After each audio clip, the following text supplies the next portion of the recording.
Assalamualaikum warahmatullahi wabarakatuh. Selamat siang Bapak-Bapak dan Ibu-Ibu peserta seminar seri Kesehatan dan Biologi dari seri Edukasi Masyarakat LPPM Universitas Surabaya.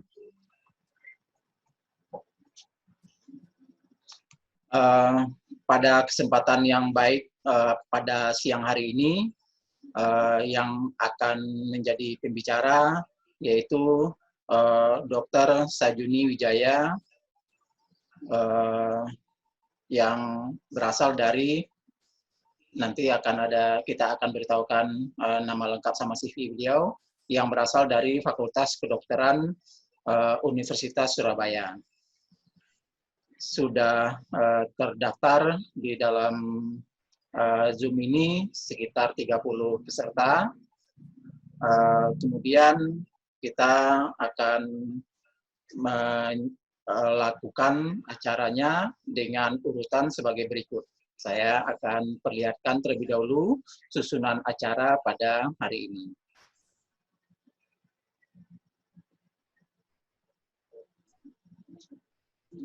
Mohon bersabar, Bapak Ibu.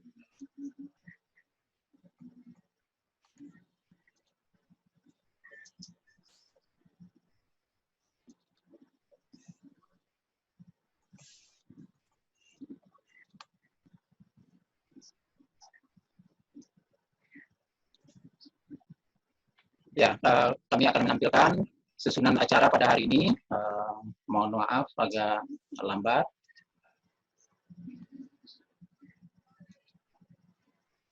Nah, ini adalah susunan acara kegiatan kita pada siang hari ini, yaitu kegiatan seminar vaksinasi di tengah pandemi COVID-19.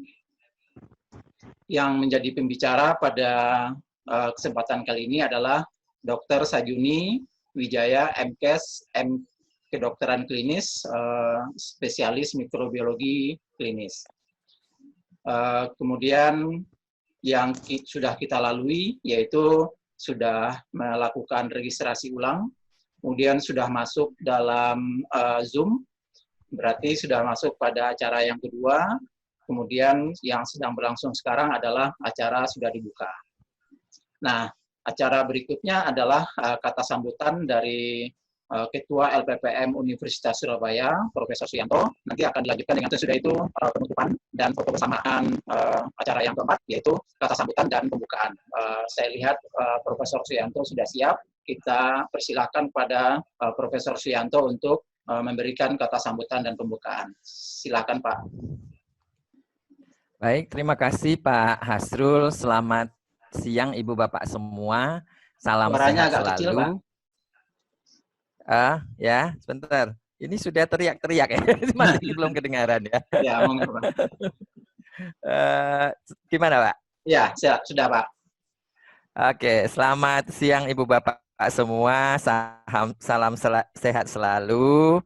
Berjumpa lagi dalam seri edukasi LPPM Ubaya. Ini merupakan sebuah serial dari Ubaya khusus bagi masyarakat dalam bentuk edukasi dari berbagai bidang. Nah, untuk hari ini bidang yang kita akan ikuti adalah bidang terkait kedokteran. Nah, di sini Dr. Sajuni akan memaparkan terkait pikir-pikir gini, dalam kondisi pandemik seperti ini takut keluar juga ya kita ya. Terus kalau ke rumah sakit juga kita was-was juga nanti bawa anak ke rumah sakit untuk vaksinasi. Bagaimana nanti kita juga khawatir karena di rumah sakit sendiri kan juga pasti cukup besar kemungkinannya juga bisa terpapar. Oke, Ibu Bapak, tentu saja ini merupakan sebuah kontribusi dari Ubaya untuk Ibu Bapak semua. Jadi kita akan mengikuti seperti apa sih dari sisi kedokteran pada masa ini terkait dari vaksinasi yang harus diperoleh oleh anak-anak yang sepatutnya diperoleh pada masanya. Baik Ibu Bapak, seperti mungkin sudah disampaikan oleh Pak Hasrul, kita juga punya berbagai seri edukasi yang lain. Kalau Ibu Bapak tertarik, 2 hari berturut-turut yang lalu, kita mengadakan seri edukasi terkait bisnis dan keuangan.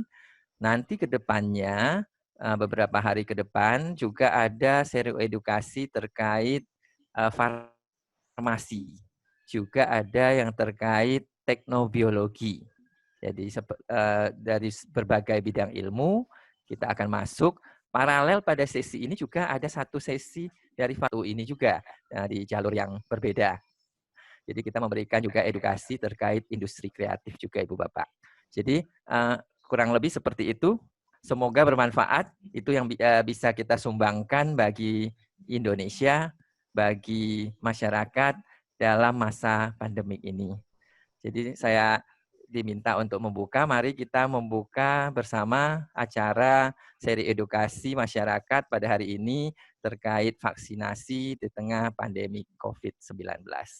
Baik, terima kasih Ibu Bapak, selamat siang, saya kembalikan ke Pak Hasrul. Oke, makasih Prof. Suyanto atas pembukaan dari acara seminar kita kali ini. Kita akan langsung masuk pada materi. Terlebih dahulu saya akan membacakan CV singkat dari Dr. Sajuni, MKes, MKetlin, Universitas dari Dr. Sajunung untuk S1, S2, dan sekaligus juga Magister Kedokteran Klinis di Surabaya dan mengambil spesialis untuk pendidikan dokter spesialis mikrobiologi klinik di Fakultas Kedokteran Universitas Airlangga. Ya, beliau sekarang adalah dosen tetap Fakultas Kedokteran Universitas Surabaya. Sekaligus juga mempunyai jejak rekam pekerjaan di rumah sakit. Nah, tanpa berpanjang kata, maka kami persilakan kepada Dr. Sajuni untuk memaparkan materi tentang vaksinasi di tengah pandemi COVID-19. Kepada Dr. Sajuni kami persilakan. Selamat siang Bapak Ibu. Sekarang saya akan men-share screen-nya ya, sebentar ya.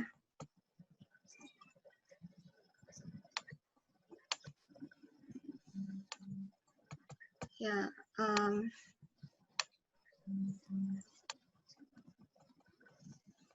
selamat siang Bapak dan Ibu semuanya. Ya seperti tadi Prof. Suyanto sudah jelaskan di awal, mungkin di saat ini di tengah pandemi COVID-19 kita ada khawatir untuk membawa anak-anak maupun diri kita sendiri untuk ke rumah sakit. Kita cukup tahu dari kawan-kawan juga, kawan-kawan saya yang ada di rumah sakit bahwa akhir-akhir ini kunjungan rumah sakit memang menurun dikarenakan adanya himbauan dari pemerintah juga untuk kita mengurangi kegiatan yang berkumpul ramai-ramai. Nah, sebelum kita membahas vaksin di tengah pandemi ini, saya ingin mengajak kita semua untuk tahu sejarah dari vaksinasi itu sendiri dan kenapa penting dilakukan vaksinasi untuk kita semua. Nah, jadi ini sejarah vaksinasi ini sudah ada dari awal abad 10 sebelum Masehi ya. Itu pertama di China. Jadi di China itu pertama kalinya mereka mengenal prinsip dari vaksinasi atau imunisasi yang kita kenal imunisasi. Nah, seperti yang kita lihat ini ada orang yang dia sakit, menderita sakit, lalu ada korengnya. Nah, ada tabib di China itu dia mengambil serbuk dari koreng dari pasien ini, kemudian serbuk itu dihirup, diberikan untuk dihirup kepada orang yang sehat. Nah, orang yang sehat itu kemudian menjadi kebal, menjadi imun terbentuknya prinsip vaksinasi ya, prinsip imunisasi. Nah, kemudian ada sekitar tahun 1976 di Eropa itu ada penemunya dari vaksinasi itu Edward Jenner yang pertama kali kemudian kita kenal istilah vaksinasi. Jadi istilah vaksinasi itu sebenarnya berasal dari kata Latin vacca yang artinya sapi. Itu kenapa? Karena itu dulu ceritanya perempuan-perempuan yang memerah susu sapi dan kemudian terkena cacar sapi ringan atau cowpox, kita kenal cowpox ini, itu jarang mengalami cacar, penyakit cacar yang dikenal smallpox. Nah, kemudian si Edward Jenner mengamati adanya kejadian seperti itu, dia melakukan percobaan pada anak kecil yang James Pipp ini usia 8 tahun. Nah, nanah dari cacar sapi itu diberikan kepada si James Pipp. Nah, si James Pipp itu kemudian mengalami gejala cacar sapi ringan. Nah, setelah dia sembuh dari cacar sapi ringan, dia disuntikan penyakit smallpox yang cacar pada manusia, smallpox itu. Nah, si James Pipp-nya itu tetap sehat. Nah, itulah awal dari vaksinasi itu. Ini prinsipnya vaksin bekerja. Jadi, vaksin itu kita ketahui ada 2 jenis vaksin yang beredar saat ini. Itu ada vaksin yang isinya vaksin hidup, jadi vaksin yang berisi virus maupun bakteri hidup. Ada yang isinya virus atau bakteri yang sudah mati atau istilahnya inaktif.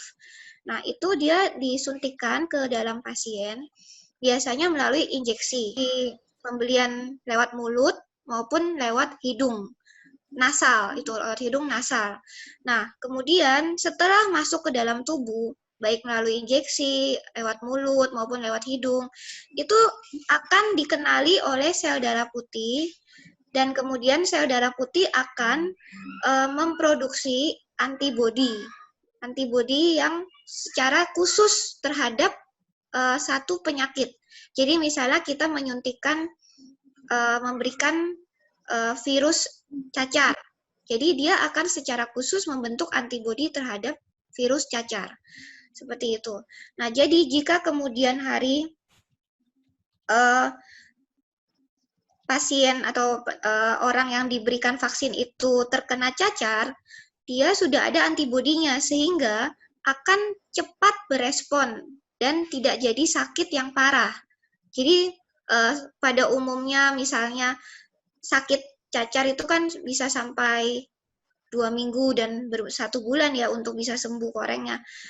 Itu setelah seseorang divaksin, hanya muncul demam ringan maupun juga muncul istilahnya korengnya itu hanya sekitar nggak sampai lebih dari 10, itu umumnya. Jadi memang keberhasilan vaksinasi itu sangat tinggi. Untuk cacar sendiri, keberhasilan vaksinasinya itu sekitar 80% bisa melindungi terhadap infeksi cacar.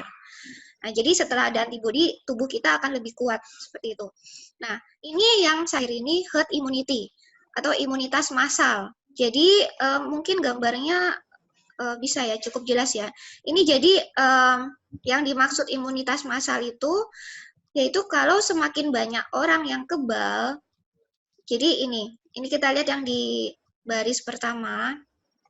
Yang di baris pertama itu, yang warna biru itu yang tidak diimunisasi, tapi sehat. Kalau warna kuning, dia diimunisasi dan sehat. Kalau yang warna merah tidak diimunisasi dan sakit. Jadi yang bagus yang kuning, ya, yang diimunisasi dan sehat. Ini pertama, jadi yang baris pertama ini kan ada 2 orang yang sakit ya, merahnya sakit ini. Nah, tapi kuningnya sama sekali nggak ada, jadi nggak ada yang diimunisasi. Itu cepat sekali menyebar, seperti yang COVID-19 saat ini. Itu dia proses penyebarannya kan cepat sekali, COVID-19 ini. Lewat droplet saja itu langsung menyebar. Jadi satu orang bisa langsung menyebar ke empat orang ya. Dari satu yang sakit, 4 yang sehat bisa terkena. Nah, itu kalau di baris kedua, kita lihat ini yang di warna kuningnya ini ada beberapa. Ada sekitar 6 ya. Nah, dengan ada yang diimunisasi, ada yang kebal, itu akan mengurangi yang penyebaran, mengurangi yang sakit. Ini kan lebih sedikit ya, yang merah-merah lebih sedikit daripada yang di baris pertama. Tapi yang di baris ketiga, kalau yang yang diimunisasi lebih banyak lagi, meskipun ada 2 yang merah ini, itu tetap tidak menyebarnya hanya sedikit. Lihat ini ya, yang birunya jadi merahnya hanya sedikit.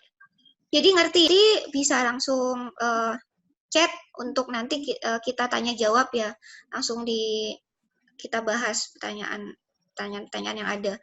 Nah ini jadi yang di baris ketiga yang paling bawah ini yang paling sehat, paling bagus. Nah harapannya untuk COVID-19 ini nanti kan juga kita berharap sudah ada vaksinnya nantinya ke depannya, sehingga penyebarannya pun akan diturunkan angka penyebarannya kalau sudah banyak orang yang divaksin atau kebal. Nah, ini dulunya, ini virus campak ini. Virus campak ini agak mirip ya dengan COVID-19 juga ya. Dia RNA, virus RNA. Nah, ini dia zaman dulunya itu juga menimbulkan KLB. Dia tingkat penyebarannya paling tinggi campak ini. Jadi tingkat penyebarannya itu kalau di istilah medis itu dikenal dengan R0. Untuk COVID sendiri R0-nya sekarang masih belum pasti, tapi sekitar 4. Sedangkan kalau campak ini R0-nya ini sekitar 7,8. Jadi dari satu orang dia bisa menyebarkan ke. Dan dulu waktu belum ada vaksinnya, campak ini sangat berbahaya dan juga menimbulkan pandemi dulunya. Sekarang keberhasilan dari vaksin udah sangat jauh berkurang ya dan tidak lagi ditakuti. Padahal dulunya juga termasuk penyakit yang cukup ditakuti dan berbahaya. Nah, ini tadi gambarannya campak ya. Biasanya pada anak-anak ruam-ruam merah, lalu ada batuk, juga pilek, matanya kemerahan. Ya. Kemudian ini angka keberhasilan. Jadi vaksin itu memang menurunkan, bahkan bisa menghilangkan penyakit-penyakit yang dulunya itu sangat berbahaya. Nah, ini kita lihat gambar grafiknya dulu di tahun 80, ini kan campak sering banget dulu. Terus angka kejadiannya menurun sekarang di tahun 2000-an, 2017 ini. Begitu juga dengan gondongan. Gondongan itu yang mumps dan rubella atau campak Jerman. Angkanya mulai menurun setelah banyak orang yang divaksin. Ya. Nah, kemudian ini data dari WHO. Ini kita Indonesia itu masih termasuk cakupannya 50% sampai 79% yang divaksin. Yang lebih bagus Malaysia ini. Malaysia lebih dari 90% sudah divaksin ya. Nah, ini juga menunjukkan ini yang data dari WHO ya. Indonesia ini ada di urutan ke-5. Paling banyak yang nggak divaksin Nigeria ya. Nigeria. Tapi Indonesia juga masih termasuk yang angkanya masih kurang juga untuk vaksinasi. Kemudian ini juga untuk yang pemberian dosis pemberian campak yang kedua. Jadi campak itu ulangan 2 kali ya pemberian vaksinasinya. Ini yang kedua itu Indonesia lebih jelek lagi ini 50-70% yang merah ini. Ya ini ya datanya. Kemudian ini angka keberhasilan polio. Polio itu jadi sudah hampir hilang dari seluruh penjuru dunia. Dulunya kasusnya tinggi sekali. Itu juga karena keberhasilan dari pemberian vaksinasi. Untuk polio sendiri itu ada 2 jenis polio, yang polio pemberian oral maupun polio yang suntik. Nah, ini polio itu kita tahu dulunya juga merupakan penyakit yang sangat berbahaya karena bisa mengakibatkan kematian dan kalau tidak mati itu bisa mengakibatkan lumpuh layu ini seumur hidup, berarti kecacatan yang ditimbulkannya seumur hidup. Dulunya sangat-sangat ditakuti juga, namun sekarang karena sudah pemberian vaksin rutin di Indonesia sendiri pun juga menjadi 5 wajib ya, 5 wajib di Indonesia ini yang gratis kalau di puskesmas ya pemberiannya ini. Nah, ini juga, ini DTP, ini difteri, pertusis, dan tetanus.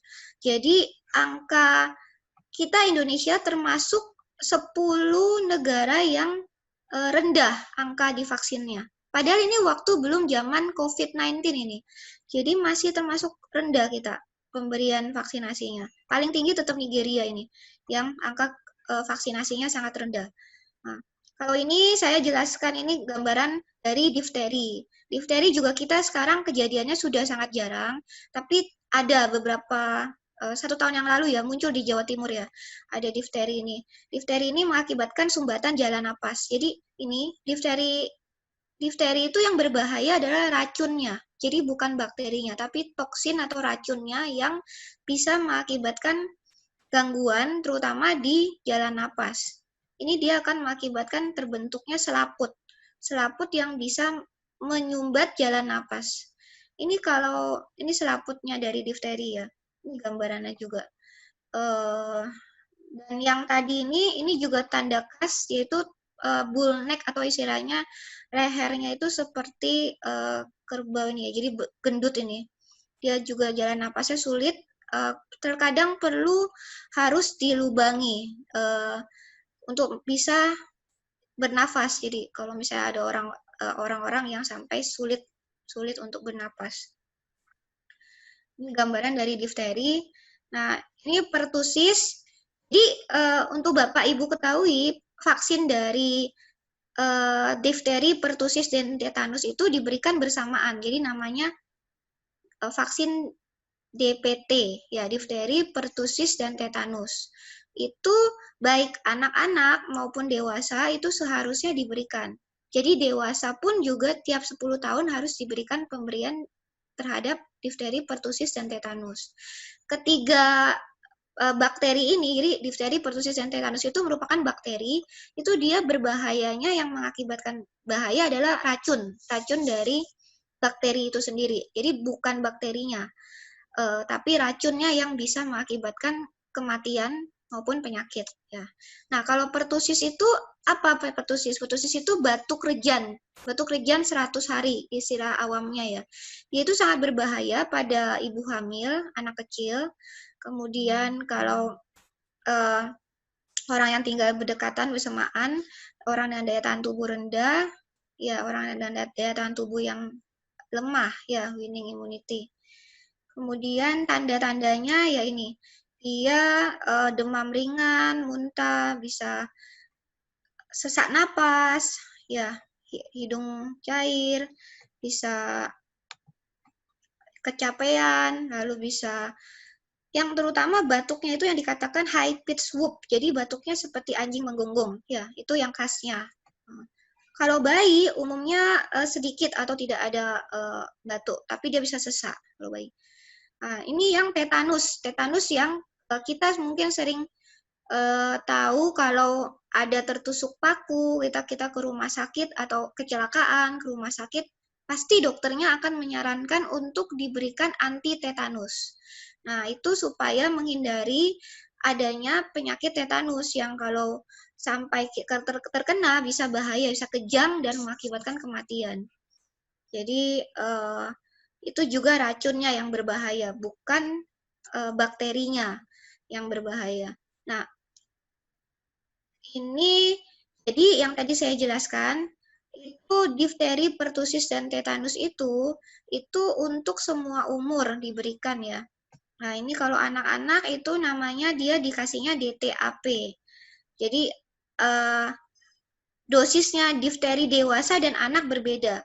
Kalau dilihat ini setelah remaja maupun dewasa, D-nya jadi D kecil ya. Itu karena dosis difterinya berbeda. Dosis difterinya setengah dari dosis difteri waktu anak-anak. Anak-anak itu kan diberikan DTP-nya itu sering banget bersama usia 2 bulan, 3 bulan, 4 bulan, 6 bulan, ya kemudian 18 bulan. Nah, kalau pada dewasa ini hanya setiap 10 tahun. pada dewasa. Kalau remaja ya ini 11 sampai 12 tahun diulang pemberiannya. Kemudian ini tadi yang rubella ya, pemberian rubella ini dia juga ini hanya cakupan dari WHO bahwa Indonesia ini termasuk ini yang kurang dari 50% pemberian rubellanya. Padahal rubella itu berbahaya terutama pada ibu hamil. Kalau ibu hamil terkena rubella, dia bisa mengakibatkan janin yang dikandungnya itu cacat. Cacatnya itu cukup bahaya banget, bisa mengakibatkan kelainan jantung, bisa mengakibatkan otaknya kecil, dan juga bisa mengakibatkan kematian. Jadi di dalam kandungan sebelum dilahirkan bayinya sudah meninggal. Nah, rubella ini ya. Sebenarnya kalau pada dewasa aja, dewasa normal, dewasa yang tidak hamil, itu ringan banget. Rubella itu penyakit yang ringan, yang hanya gejalanya itu bersin, ini ya, bersin, hidung berair, mata merah, pusing, batuk, demam ringan, dan nyeri otot. Namun berbahaya banget jika pada ibu hamil. Nah, ini jadwal dari vaksin anak dan dewasa. Jadi, anak-anak 0 sampai 18 tahun. Jadi, sesuai Ikatan Dokter Anak Indonesia, itu ada beberapa vaksin yang memang harus sebaiknya dilengkapi. Kalau yang dasar, itu hepatitis B, lalu BCG, DPT, polio, HIV itu diberikan gratis oleh pemerintah. Namun yang sisanya, ini yang bagian bawahnya, itu ada pneumonia, lalu influenza, cacar, tipoid, hepatitis A, itu memang tidak diberikan gratis oleh pemerintah. Namun sebaiknya dilengkapi. Lalu ini kalau jadwal imunisasi dewasa, itu juga banyak, ada influenza, kemudian vaksin HPV, lalu MMR, ya ini nanti mungkin Bapak Ibu bisa cari googling sendiri, itu bisa dilihat, terutama juga kalau orang dewasa pada yang indikasi kondisi medis tertentu itu ada beberapa yang harus memang diberikan. Misalnya orang dengan kencing manis, orang dengan kelainan jantung, orang dengan gagal ginjal, itu ada beberapa vaksin yang memang harus dilengkapi. Ini saya tidak bahas ya di sini. Nah, bagaimana sekarang kita masuk kalau vaksin di tengah pandemi ini? Ya memang tetap harus dilakukan, terutama imunisasi dasar untuk bayi dan anak-anak. Karena jika tidak dilakukan, itu bisa menimbulkan KLB baru. KLB terhadap penyakit-penyakit yang tadi sebenarnya sudah bisa dicegah dengan vaksinasi. Ini namanya PD3I, penyakit yang dapat dicegah dengan imunisasi. Nah, imunisasi dasar tetap harus dilaksanakan dengan prinsip physical distancing ya. Nah, kalau wilayahnya termasuk transmisi lokal, maka mungkin bisa ditunda sekitar 1 bulan, namun setelahnya harus segera di catch up vaksinasi. Jadi harus dikejar vaksinasinya supaya segera diberikan. Nah, ini jadwal 0 sampai 18 bulan pada anak-anak. Kalau lahir itu pemberian hepatitis B pada saat lahir ya. Hepatitis B di awal dan oral polio vaksin. Pada usia 1 bulan itu harus diberikan BCG. Usia 2 bulan diberikan pentavalen yang pertama dan OPV yang pertama. Pentavalen ini jadi DPT, Hep B, HIV. Ini pentavalen ya. Nah, usia 3 bulan pentavalen kedua dan oral polio vaksin kedua. Usia 4 bulan pentavalen ketiga, oral polio vaksin ketiga, dan IPV. IPV ini injected polio vaksin. Jadi polio itu ada yang oral, yang hidup, dan yang mati. Vaksin itu ada yang vaksin hidup dan vaksin mati. Vaksin hidupnya diberikan per oral, vaksin matinya diberikan secara injeksi. Kemudian pada usia 9 bulan diberikan MR. Ini campak dan rubella, measles rubella yang pertama. Pada usia 18 bulan diberikan yang pentavalen 4, OPV 4, dan MR2. Ini yang harus dilengkapi ya, meskipun di masa pandemi. Jadi usahakan Bapak Ibu kalau punya anak maupun mungkin keponakan, diingatkan untuk tetap melakukan vaksinasi. Karena kalau tidak dikhawatirkan ya tadi timbul lagi atau meningkat lagi kejadian-kejadian polio, lalu campak, ya padahal tadi kita tahu sudah menurun angka-angka itu ya. Nah, kemudian ini imunisasi yang non wajib yang juga boleh diberikan karena bisa membantu mengurangi infeksi pneumonia. Ini PCV ya. PCV ini pneumonia conjugate vaccine. Jadi pada usia 2 bulan diberikan yang PCV 1, usia 4 bulan PCV 2, usia 6 bulan PCV 3 dan influenza pertama, lalu usia 7 bulan influenza kedua, usia 12 sampai 15 bulan ini yang keempat. Jadi pemberiannya 4 kali pada usia di bawah 2 tahun. Namun, jika sudah di atas 2 tahun dan mau untuk tetap diberikan pneumonia, itu boleh cukup 1 kali saja. Jadi, karena pneumonia ini juga dianjurkan WHO sih untuk diberikan. Jadi, influenza dan pneumonia dianjurkan oleh WHO untuk diberikan selama masa pandemi COVID-19 ini. Nah, kemudian ini pedoman WHO ini ya selama COVID-19.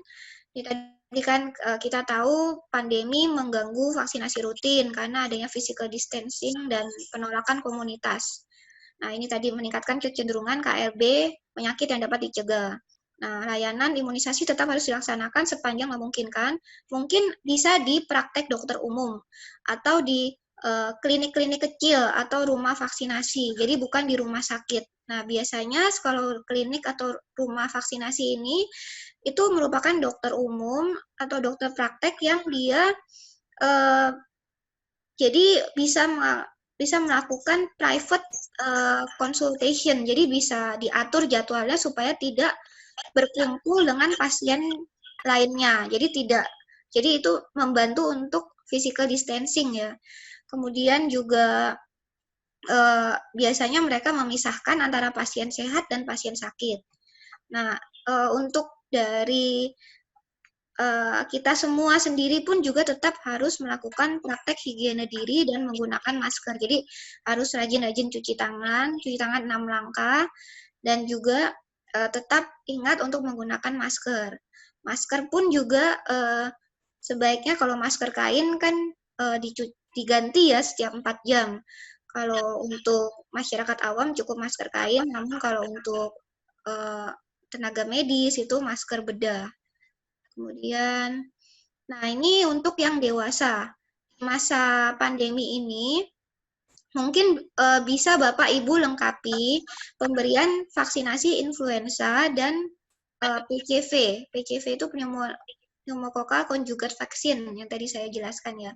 Nah, kenapa? Karena influenza itu dia akan meningkatkan risiko terkena COVID-19. Jadi influenza itu akan meningkatkan si ACE inhibitor yang itu digunakan untuk virus SARS-CoV, virus yang mengakibatkan coronavirus itu masuk ke dalam sel. Sehingga jika seseorang terkena influenza, kemungkinan dia untuk terkena penyakit corona itu lebih tinggi. Dan kalau dia terkena jadi influenza dan coronavirus bersamaan, itu morbiditas, jadi tingkat kesakitannya maupun tingkat kematiannya akan lebih parah, meningkat jadinya, lebih bahaya. Nah, jadi ini vaksin, ini poster dari WHO, jadi kemarin itu WHO baru aja mengadakan minggu vaksinasi, dari 24 sampai 30 April itu minggu imunisasi dunia. Ini imunisasi itu untuk semua orang, dari bayi sampai orang tua ya, sampai dewasa dan orang tua itu bekerja. Jadi memang diberikan untuk membuat kita sehat dan kebal terhadap berbagai penyakit. Sekian presentasi saya. Mungkin ada pertanyaan.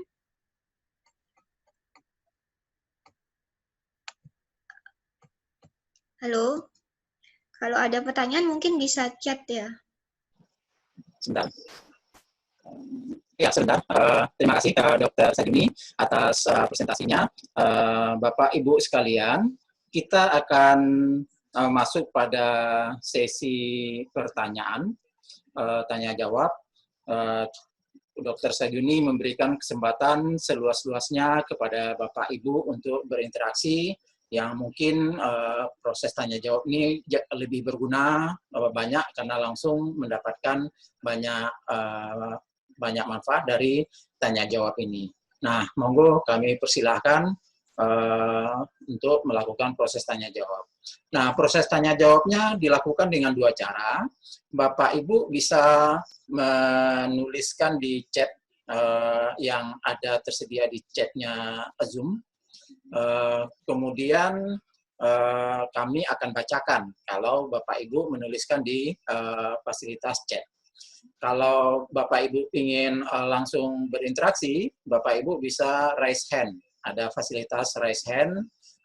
Bapak Ibu nanti akan kami notif dan akan kami nyalakan diperbolehkan untuk berbicara, bertanya ke Dr. Sajuni. Nah, monggo kami persilahkan. Sudah ada satu pertanyaan, Dr. Sajuni, saya bacakan ya. Ya, pertanyaannya ada dari Pak Hermanto, Universitas Pancamarga. Pertanyaannya adalah, vaksinasi COVID-19 kira-kira kapan ya, Dok? Oh iya, baik, terima kasih pertanyaannya. Ya, itu lagi diteliti, Pak. Memang COVID ini kan virus baru. Jadi virus coronavirus 2 ya, SARS-CoV-2. Nah, itu kita tidak tahu kapan, namun saat ini yang saya tahu banyak lembaga di luar negeri sana yang memang sudah mulai melakukan uji coba. Mereka karena sebelumnya telah mengetahui, telah merencanakan untuk membuat vaksin terhadap MERS maupun SARS. Jadi ini kan familinya sama. Jadi virus yang SARS-CoV-2 ini kan sama dengan virus yang SARS yang awalnya yang di Hong Kong dulu, yang SARS dan MERS. MERS itu yang Middle East Respiratory Syndrome. SARS Severe Acute Respiratory Syndrome yang pertama, yang dulunya itu mereka memang sudah meneliti dan akan membuat vaksinnya. Nah, namun karena sekarang SARS-CoV-2 lebih berbahaya, mereka segera beralih untuk melakukan penelitian di yang SARS-CoV-2 ini. Untuk pastinya saya nggak tahu kapan, Pak. Ya kita berdoa sama-sama supaya segera ditemukan vaksinnya dan segera bisa diberikan kepada masyarakat. Karena kalau tidak akan sangat sulit ya kita untuk bisa mengurangi si virus ini, mengurangi angka penyebarannya gitu. Karena memang seperti yang tadi kita ketahui dari sejarah, dulu-dulunya pun juga penyakit-penyakit yang dulunya jadi momok, jadi ketakutan itu juga sekarang sudah tidak jadi ketakutan lagi karena keberhasilan dari vaksinasi itu sendiri. Ya, jadi itu sama-sama berdoa saja Pak untuk segera terjadinya vaksin yang COVID ini. Gitu ya. Ya, demikian Pak Hermanto, bahwa memang semua orang berlomba-lomba di bidang penelitian yang terkait dengan COVID untuk bisa menemukan vaksin secepatnya. Ya, tapi memang seperti kita ketahui tidak mudah juga gitu ya. Jangka waktunya juga tidak bisa cepat. Ada langkah-langkah prosedur yang harus dilakukan sehingga bisa digunakan oleh masyarakat, dan itu membutuhkan waktu yang cukup lama. Sebelum ada pertanyaan yang lain, kami mengingatkan Bapak Ibu, kami minta untuk menulis nama lengkap dan beserta gelar, kemudian juga nama institusi. Bapak Ibu bisa menulis di fasilitas chat yang ada di Zoom ini. Kemudian tadi juga ada permintaan dari Pak Atang dari LPPM, bagi yang belum pernah menyetorkan alamat email atau belum pernah berkomunikasi dengan menggunakan alamat email, tolong sertakan tulis alamat email pada fitur chat yang ada di Zoom ini, supaya kami nanti bisa menyerahkan sertifikat melalui alamat email. Juga tadi ada permintaan untuk mendapatkan materi dari Dr. Sajuni. apakah diperbolehkan nanti dokter untuk kita kirim ke peserta? Iya, boleh, Pak. Nah, boleh. Jadi Bapak Ibu, nanti materi dari Dr. Sejuni kami akan lampirkan beserta dengan sertifikat yang akan kami kirim melalui email. Jadi monggo tolong diperiksa apakah email dari Bapak Ibu itu sudah ada atau sudah pernah dikirim. Kalau belum, ya tolong dikirim. Kemudian nama lengkap dan gelar. Juga nama institusi. Oke, Bapak Ibu sekalian, kami masih menunggu pertanyaan dari Bapak Ibu sekalian yang berkaitan dengan materi pada hari ini, terutama yang mungkin berhadapan langsung dengan masyarakat di posyandu atau yang mempunyai memang anak bayi gitu ya. Monggo kalau ada permasalahan yang terkait silakan ditanyakan. Ada fasilitas raise hand di fitur Zoom, kemudian juga ada Bapak Ibu bisa tulis di fasilitas chat yang ada di Zoom ini. Monggo. Ya, ada dari Yuda. Kalau gitu mungkin kita ya bacakan saja dari Pak Yuda, Bu Sejuni, Dr. Sejuni mohon didengarkan.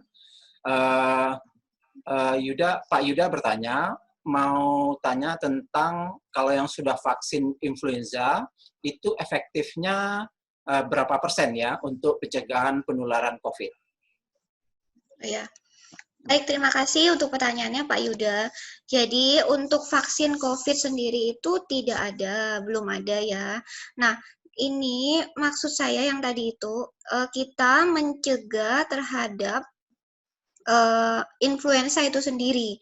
Karena jika jadi pemberian vaksinasi influenza itu sendiri bisa memberikan kekebalan sampai 90% terhadap virus influenza. Itu juga berbeda-beda untuk tiap individu tentunya ya. Jadi 70-90% kekebalan yang bisa muncul terhadap individu terhadap virus influenza. Nah, yang tadi saya bahas, kalau seseorang itu terinfeksi influenza, itu akan lebih mudah. Jadi terkena masuknya virus SARS-CoV-2 itu, virus corona yang baru ini. Nah, jadi kalau sudah, tadi itu tergantung individunya, kalau dia 90% kebal terhadap influenza, berarti kan dia sudah lebih mengurangi resiko dia untuk pintu si coronavirusnya itu masuk gitu.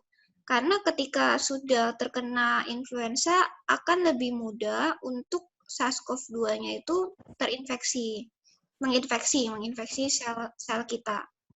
Tapi itu tidak menjamin. Jadi untuk ditanyakan berapa persen untuk pencegahan penularan COVID, saya tidak bisa katakan ya, tidak ada literaturnya juga. Yang literatur itu hanya membahas bahwa kalau sudah terkena influenza, akan kecenderungan lebih tinggi untuk terkena COVID-19. Gitu sih. Cukup jelas ya Pak Yuda ya? Demikian Pak Yuda. Saya bisa unmute Pak Yuda kelihatannya. Kalau mau direspon silakan Pak Yuda. Ya, baik dok. Untuk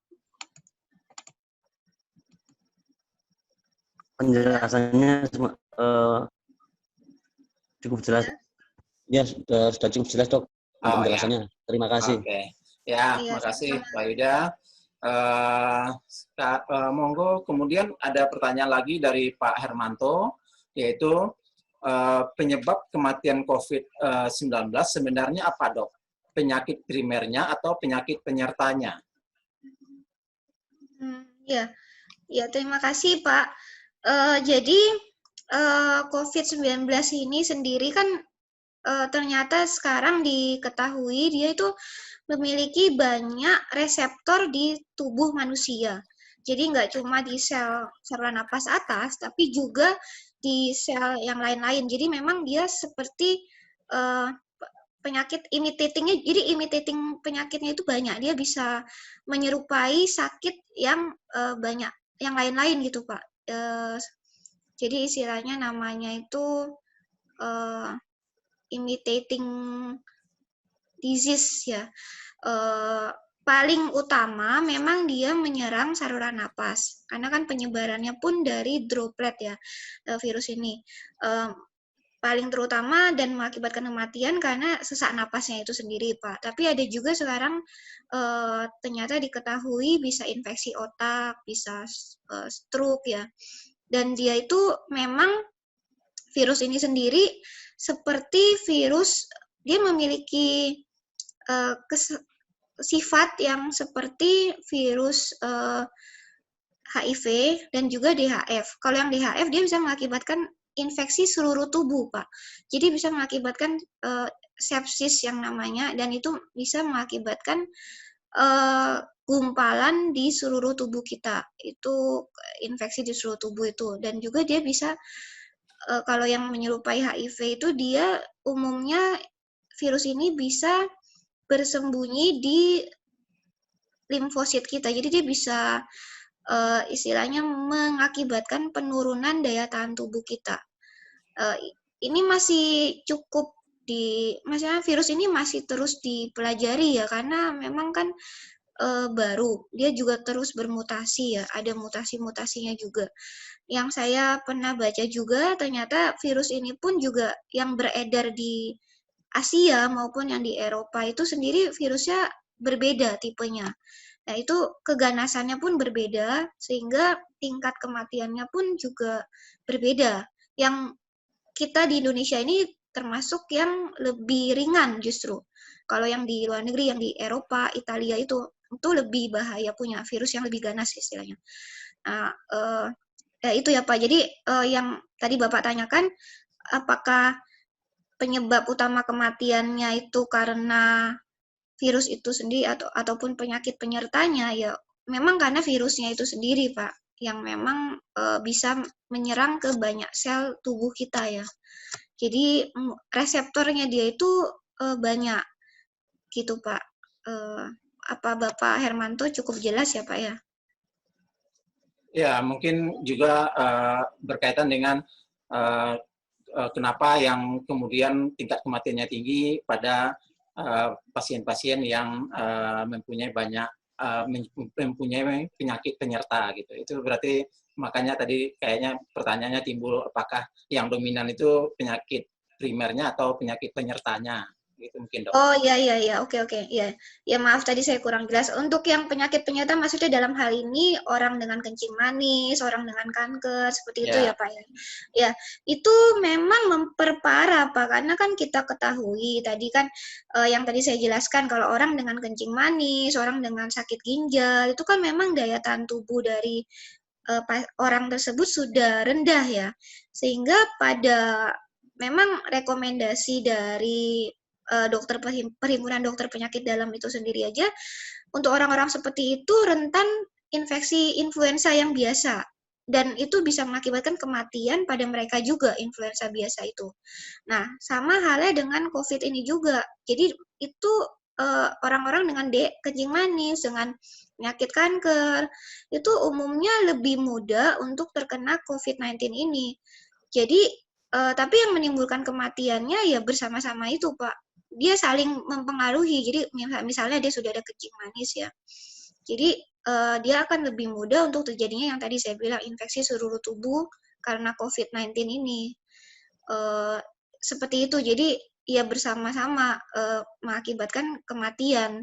Namun memang umumnya orang-orang dengan penyakit-penyakit penyerta itu lebih mudah untuk terserang, dan lebih mudah juga untuk dia jadi meninggal gitu ya, karena dia kan sudah ada penyakit penyerta gitu Pak. Lebih sulit untuk dia bisa survive dibanding orang sehat seperti itu. Namun jangan salah Pak, COVID-19 ini pun banyak dewasa muda yang juga sehat-sehat saja, namun juga ya itu ada yang bisa meninggal juga. Itu yang memang kita masih pelajari ya, kenapa cukup banyak juga orang yang dewasa muda sehat awalnya, lalu kemudian terkena COVID ini dan terkena virus corona kemudian meninggal. Ya, seperti itu, Pak. Cukup jelas ya, Pak Hermanto ya. Ya, demikian Pak Hermanto. Jadi memang prosesnya saling berkejaran sekarang ya. Keadaan yang diakibatkan COVID ini, kemudian orang berkejaran untuk mempelajari sekaligus untuk membuat vaksin. Jadi semuanya saling berkejaran dan kita belum tahu persis 100% perilaku dan sifat dari virus yang baru ini. Virus COVID-19 beserta dengan mutasi-mutasinya. Kemudian ya, Pak Hermanto bilang bahwa sudah cukup jelas dan terima kasih atas penjelasan dari Dr. Sajuni. Monggo Bapak Ibu yang lain kalau ada pertanyaan atau ada yang ingin didiskusikan, kita persilahkan ke Bapak Ibu untuk bertanya. Masih cukup banyak waktu kita.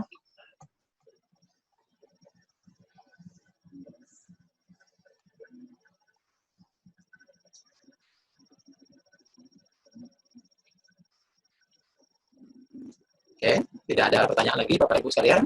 Apakah semua sudah jelas atau ada hal yang ditanyakan? Kami beri kesempatan. Ya, oke Bapak Ibu. Kalau tidak ada, kita tidak juga berpanjang waktu yang ada kita manfaatkan dengan seefektif mungkin.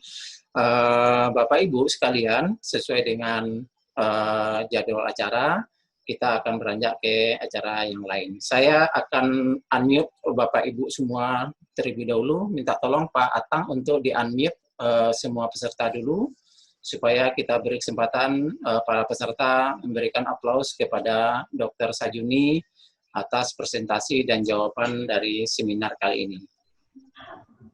Bapak Ibu juga bisa unmute sendiri. Terima kasih Dr. Sajuni atas pemaparan dan atas jawaban dari para peserta. Ya, terima kasih Ya. kembali sama. Ya, oke. Kita sekarang lanjut dengan tahap cara berikutnya. Tahap berikutnya adalah foto bersama. Foto bersama. Bapak Ibu diminta untuk mengaktifkan video Bapak Ibu dan berusaha untuk mendapatkan pose terbaik untuk bisa kita dokumentasikan sekaligus sebagai cross check untuk sertifikat yang akan kami kirim.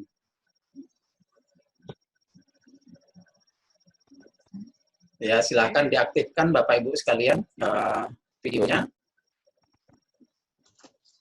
Ya, oke. Saya persilakan Pak Atang untuk memandu proses untuk foto bersama. Silakan Pak Atang. Oke, baik Pak Azrul. Bapak Ibu, kita sudah masuk ke sesi ini ya, foto bersama. Di sini terdapat 2 halaman ya. Jadi ini saya bagi untuk yang pertama, halaman pertama dulu. Nanti akan saya berikan aba-aba. Saat saya katakan jepret, berarti itu jeprek, berarti udah selesai ya. Jadi nanti akan beralih ke halaman berikutnya. Oke, saya ambil dulu yang di halaman pertama. Sudah siap semua ya? Mas, ngoyo sik, Mas. Ada yang belum? Ada yang belum selesai? Siap? Oke ya, sudah siap semua. Oke, hitungan ketiga. 1, 2, 3. Rek. Tunggu sebentar ya, tahan dulu.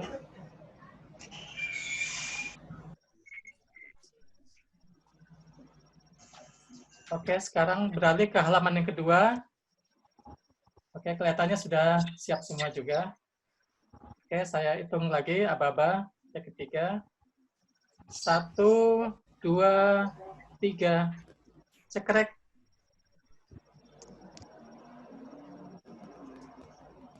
Oke, sudah selesai.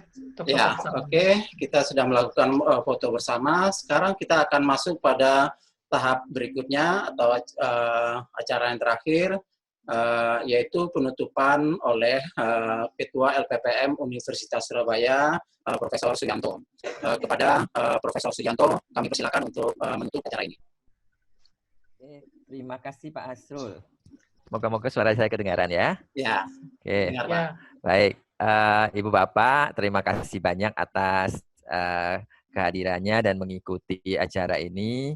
Seperti tadi sudah disampaikan oleh Dr. Sajuni bahwa vaksinasi itu sangat penting meskipun dalam masa COVID ini. Juga sudah diperlihatkan pada kita bahwa virus COVID-19 itu ternyata punya beberapa tipe.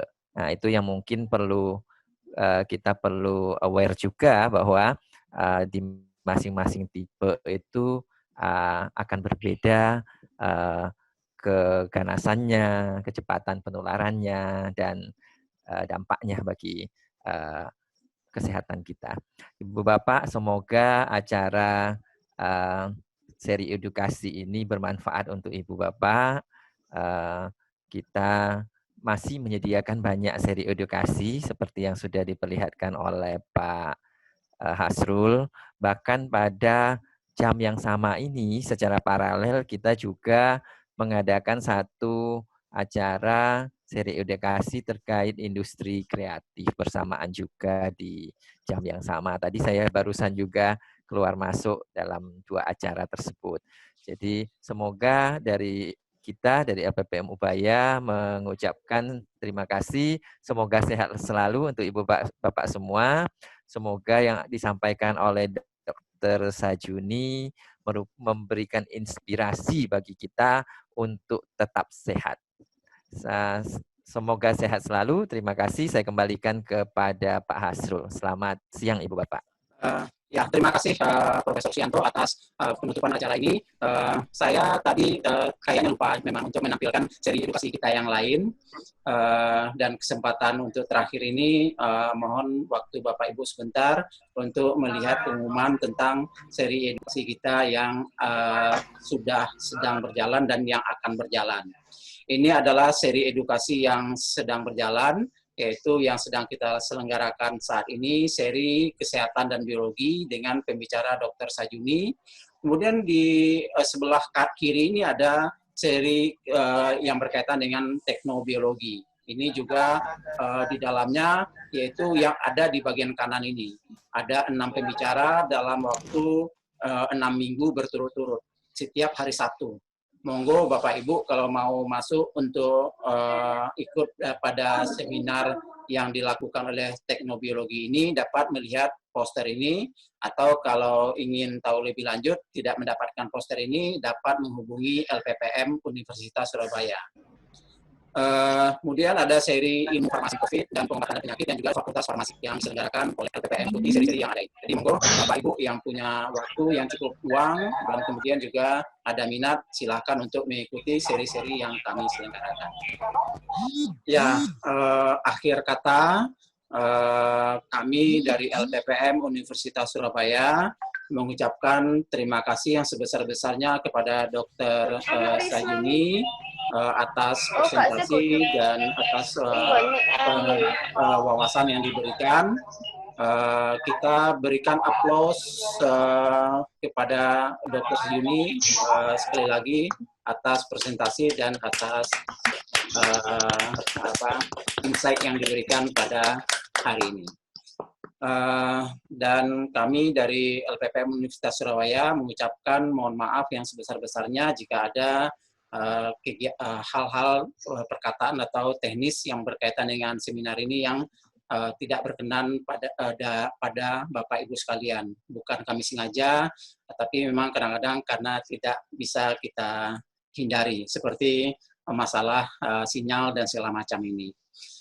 Dan kami harapkan kita bisa bertemu lagi pada kegiatan atau event yang lain. Selamat sore Bapak Ibu sekalian. Akhir kata wabillahi taufiq wal hidayah. Wassalamualaikum warahmatullahi wabarakatuh. Selamat sore. Waalaikumsalam warahmatullahi